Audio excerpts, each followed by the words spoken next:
Bradford Faith Leaders joined forces to discuss the impact of the cost of living crisis and to share their intervention strategies. The roundtable discussion was hosted by Strengthening Faith Institutions at Manningham Mills on the 10th of January 2023. The discussion was chaired by Thomas Lovesey, Head of Community Engagement at the Department of Levelling Up, Housing and Communities. I think my expectation is probably greater now than it was at the start, because I think this group coming together often, sharing what they're doing, what works, makes them quite a powerful unit, if you like, and certainly when they engage me and my colleagues, it means their voice is even more powerful because they've already made those links locally. Representatives from various faith groups discussed a number of ways to help people as the cost of living crisis worsens, including working together to expand on current work. Faith leaders spoke about ways places of worship are being used to support the needs of local communities, with examples on how food and essential items were delivered to families in poverty, and on how churches, mosques and temples are being used as safe spaces where people can keep warm to avoid having to pay high energy bills. I think the main highlight of today's event, the roundtable, was definitely being able to communicate with our fellow faith communities, sharing their concerns, and clearly if we can get together and discuss and share our concerns, we're more likely to get through the living crisis. This is all new to me, and I'm sorry.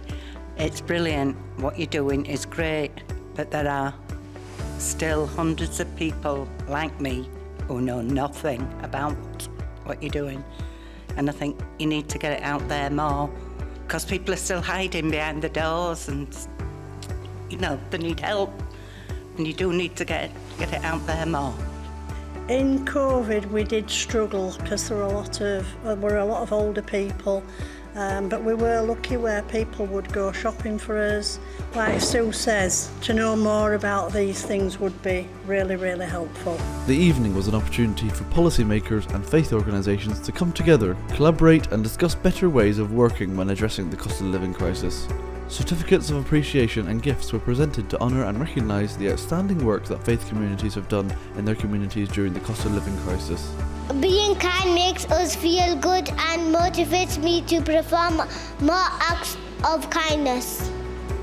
When you pay your neighbour a visit, it does feel nice to share something with them. They do feel very appreciated and happy about it. Awards were presented to kind-hearted children from Masjid Nur al-Islam as they helped their elderly neighbours as part of their madrasa teaching by sharing Ramadan meals, Christmas hampers and talking with their elderly neighbours. The second award was presented by the Dawadi Bora community, who helped prepare meals at their mosque kitchen and distributed to the elderly people in care homes in the Manningham area of Bradford. The third award was presented to Bradford Hindu Council for their work with vulnerable people. The actual acknowledgement of the people already who are working in the community, especially the young children, and having that ethos that it's good to come and work in the community and not just leave it to the elder generation. I got involved in helping neighbours because looking after neighbours is very close to my religion. I think that the session today had so many different elements to it. It had the awards ceremony with the children, where it was allowing these great stories to come and be amplified, where young people were supporting elderly people who felt isolated, who could then stand up and say, thank you so much. But what I found really, really interesting was the roundtable conversation, where people were speaking with Thomas Lovesey from the Department of Levelling Up, honestly and openly.